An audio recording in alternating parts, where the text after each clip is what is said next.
আসসালামু আলাইকুম। কেমন আছেন? আশা করি ভালো আছেন। শুনে যাবেন এবং উপভোগ করবেন দাঁড়িপাল্লার জয়গানটা কীভাবে উঠেছে দেশে, গ্রামে, গঞ্জে এবং সাধারণ কৃষকরা যেভাবে দাঁড়িপাল্লার স্লোগান দিচ্ছে, মনে হয় দাঁড়িপাল্লা এখনই জয় হয়েই আছে।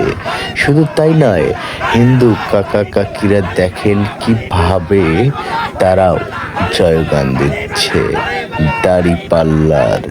স্লোগান দিতে এবং মুখরিত করছেন কাকিমারা।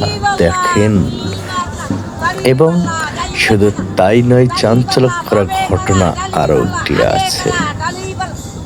সেই ঘটনাটা বিএনপির মিটিংয়ে গিয়ে, কর্মী সমাবেশে গিয়ে সেখানে হঠাৎ করে ধানের শীষ স্লোগান দিতে দাঁড়িপাল্লার স্লোগানটি দিয়ে ফেললেন। তাতেই বুঝে যাচ্ছে মুখে মুখে ধানের শীষ বললেও অন্তরে কিন্তু দাঁড়িপাল্লায়।